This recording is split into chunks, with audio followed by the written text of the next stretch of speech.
4월 24일 법률방송 로투데이 시작하겠습니다. 첫 소식입니다. 선관위가 국민투표법 개정 시한으로 제시한 4월 23일을 어제 넘김에 따라 오는 6월 지방선거와 동시 개헌은 일단 무산됐습니다. 문재인 대통령은 오늘 국무회의 공개석상에서 상식적으로 납득이 안 된다는 이례적으로 강한 어조로 국회를 비판했습니다. 개헌 국회 통과 여지와 가능성을 짚어봤습니다. 조현경 기자입니다. 오늘 오전 청와대에서 열린 국무회의. 문재인 대통령은 공개 모두 발언에서 국민투표법이 선관위 데드라인 시한인 어제까지 국회를 통과하지 못한 데에 대해 작심하고 국회 비판 발언을 쏟아냈습니다. 국민투표법이 끝내 기간 안에 결정되지 않아 지방선거와 개헌 국민투표의 동시 실시가 무산되고 말았다.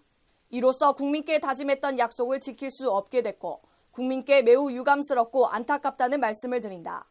국회는 대통령이 국민의 뜻을 모아 발의한 헌법 개정안을 단 한 번도 심의조차 하지 않은 채 국민투표 자체를 할 수 없게 만들었다. 지방선거 동시 개헌은 우리 정치권 모두가 국민께 했던 약속인데 이런 약속을 마치 없었던 일처럼 넘기는 것도, 위헌 법률이 된 국민투표법을 3년 넘게 방치하고 있는 것도 제 상식으로는 도저히 납득할 수 없는 일이라고 목소리를 높였습니다. 문재인 대통령은 나아가 그와 같은 비상식이 아무런 고민 없이 그저 되풀이되는 우리의 정치를 저로서는 이해하기 참으로 어렵다고 정치권을 질타했습니다. 현직 대통령이 국정 동반자인 국회와 정치권을 매우 유감, 비상식 등의 직접적인 단어로 비판하는 건 상당히 드문 일입니다. 문 대통령은 그러면서 국무위원들에게 정부 각 부처에 특별히 당부드린다. 부처별로 개헌안의 취지를 반영한 제도 정책을 적극적으로 마련해 추진해달라고 주문했습니다. 국회 개헌안 통과 여부와 상관없이 제 갈 길을 가겠다는 겁니다. 정부 개헌안 철회 여부에 대해선 남북 정상회담 후 심사숙고해 결정하도록 하겠다고 밝혔습니다. 정부 개헌안이 철회되지 않을 경우 발의한 날로부터 60일, 일단 현행 헌법상 5월 24일까지 국회 계류가 가능합니다.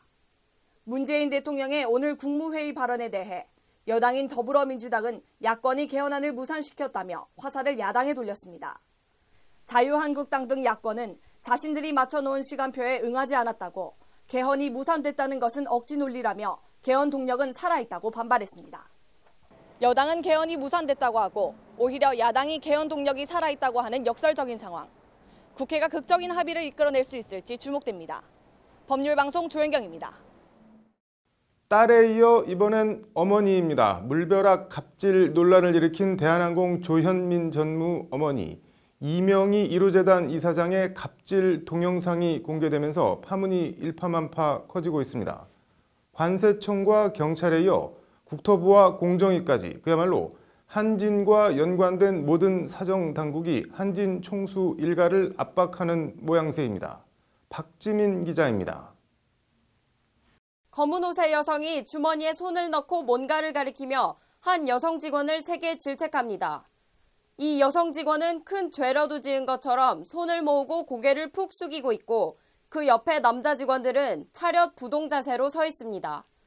이 여성은 슬슬 주변을 배회하는가 싶더니 이내 발길질로 뭔가를 걷어찹니다. 이 여성의 안하무인 행동에 주변 사람들은 어떨 줄을 모르고 쩔쩔맵니다. 그러고도 분이 안 풀렸는지 이 여성은 이번엔 좀 전 여성 직원을 잡아 끌어 밀어냅니다. 한 남성 직원이 말리자 너도 나가라는 몸동작을 하며 서류를 잡아채 땅바닥에 패대기를 칩니다. 해당 영상은 지난 2014년 5월 인천 하얏트 호텔 증축공사 현장으로 동영상 속 여성은 대한항공 조현민 전무의 어머니 이명희 이루재단 이사장으로 추정됩니다. 경찰은 갑질 논란 내사를 벌이던 이명희 이사장의 직원 욕설과 폭행 추정 동영상이 공개됨에 따라 이명희 이사장에 대한 내사를 정식 수사로 전환하는 방안을 검토하고 있습니다. 경찰은 한편 압수한 조현민 전무의 휴대전화에서 삭제된 파일을 복원해 물벼락 갑질 폭행을 수습하기 위한 협박과 회유 등이 있었는지 확인하고 있습니다. 폭행 등 혐의에 대한 조현민 모녀 경찰 수사가 속도를 내는 가운데 관세청에 이어 공정위까지 한짐의 일감 몰아주기 현장 조사에 착수한 것으로 전해졌습니다. 업계에 따르면 공정위는 최근 대한항공 기내 판매팀의 조사관 6명을 보내 현장 조사를 벌인 것으로 전해졌습니다. 기내 판매팀은 면세품을 관할하는 부서로 공정위는 대한항공과 진에어의 기내 면세품 판매 수익이 한진사주 일가로 부당하게 흘러들어간 가능성을 들여다보고 있는 것으로 알려졌습니다. 공정위는 지난 2016년에도 기내 면세품 광고 수익이 부당하게 장남 조원태 대한항공 사장에 흘러들어간 정황을 잡고 조사장을 검찰에 고발한 바 있습니다. 밀수와 폭행 등 혐의로 조현아, 조현민, 이명희 대한항공 모녀가 경찰과 관세당국 수사 대상에 오른 가운데 공정위 조사가 사실로 드러날 경우 조원태 사장도 수사 대상에 오를 가능성을 배제할 수 없게 됐습니다. 그야말로 한진사주 일가족이 모두 사정당국에 탈탈 털리게 되는 셈입니다. 미국 국적인 조현미 전무의 진에어 등기이사 선임에 대해 국토교통부는 장관 지시로 대한항공과 진에어의 항공법 위반 혐의 등에 대한 특별 내사를 벌이고 있습니다. 하던 대로 던진 물 한 컵이 조현민 전무 본인과 가족의 쓰나미가 돼서 돌아오고 있습니다. 법률방송 박지민입니다. 흔히 4분의 기적이라고 하는 심폐소생술, 급작스런 심장 이상으로 쓰러진 응급 환자를 소생하는 데 없어서는 안 되는 긴급 의료 장비, 바로 심장 충격기인데요. 법률방송 연중기획, 법률용어 이제는 바꾸자. 오늘은 그 유래를 알 수 없는 참으로 불친절한 용어, 제세동기입니다. 신사 기자의 리포트 보시겠습니다. 오늘 오후 서울 강남역입니다. 출입구 바로 옆에 작은 상자가 있습니다. 상자엔 심장마비 환자에게 사용하라는 문구와 함께 노란 장비가 들어 있습니다. 박스 옆에는 자동 제세동기라는 글자가 찍혀 있습니다. 급작스럽게 심장이 정지한 응급 환자를 소생시킬 때 사용하는 심장 충격기입니다. 제세동기가 심장 충격기를 뜻하는지 아는 줄 물어봤습니다. 심장 정지 됐을 때 응급 이거 하는 거 아니에요? 네. 심장 충격기. 그러면 일단 워낙 많이 쓰이는 말이어서 제세동기가 심장 충격기라는 건 많은 시민들이 알고 있습니다. 하지만 제세동기가 어떤 연유로 심장 충격기라는 말로 쓰이는지에 대해선 일반 시민들은 물론 심지어 의료진도 제대로 모릅니다. 심장 멈춘 사람 심박 부정맥 같은 거를 제대로 하게 하려는 충격기? 그런 거 아닌가요? 어디서 유래하고 있었는지는 알고 계셨나요? 아니요, 모르겠어요. 뭐를 의미하는지는 어렴풋이 알지만 그 유래나 단어 구조를 짐작하기 힘든 말 제세동기. 이 제세동기라는 말은 정확히 무슨 뜻이고 어디서 유래했을까요? 일단 한자로 뜯어놓고 보면 제는 제거하다, 세는 세밀하다, 동은 움직임, 기는 기기라는 뜻입니다. 조합하면 세밀한 움직임을 제거하는 기기라는 알아듣기 힘든 뜻이 나옵니다. 직역하면 세밀한 움직임을 제거하는 기기라는 뜻의 제세동기가 어떻게 심장 충격기라는 뜻이 됐을까요? 이 부분은 의학 용어와도 관련이 있습니다. 일단 잔떨림이라는 뜻의 세동은 의학적으로 심장 근육이 불규칙한 수축 운동을 하는 병적인 상태를 말합니다. 따라서 제세동은 이런 심장의 병적인 상태를 제거하는 것을 말합니다. 이렇게 해서 제세동기가 심장에 전기 자극을 줘 심장을 정상 상태로 되돌리는 심장 충격기라는 뜻이 된 것입니다. 이 제세동기는 물론 우리나라 말은 전혀 아니고 중국 한자도 아닌 전형적인 일본식 한자 조어입니다. 그래서 사전에 제세동기라고 치면 맨 위에 조사이도키, 제세동기라는 일본 말이 뜹니다. 그건 몰랐어요. 이게 일본 말이에요? 네네. 어떻게? 그럼 한국말로 고쳐야죠. 전혀 이해를 못 하겠는데요. 유래를 알기 어려운 일본식 한자어 제세동기. 일본식 한자어 순화운동이 그렇게 지속적으로 진행되어 왔음에도 이 제세동기는 여전히 끈질기게 살아 우리 의료관련법에 남아있습니다.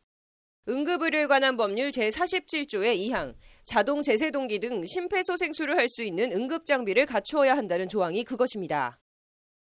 제세동기와 심장충격기, 의사와 법조인, 통상 진입장벽이 높은 직업일수록 남들은 알아듣기 어려운 그들만의 용어를 쓰는 경향이 있습니다. 그런 점을 감안하더라도 대체할 수 있는 쉬운 말이 있다면 그냥 누구나 다 알기 쉬운 말을 쓰면 안 되는 걸까요? 제세동기와 심장충격기.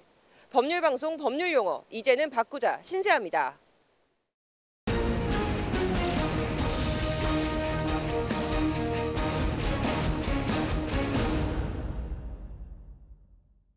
네, 한예슬씨 지방종 제거 수술 의료 사고 논란으로 인터넷이 뜨겁습니다. 로인사이드 장한지 기자 나와 있습니다. 장 기자, 한예슬씨 의료 사고 이게 뭐 어떤 내용인가요?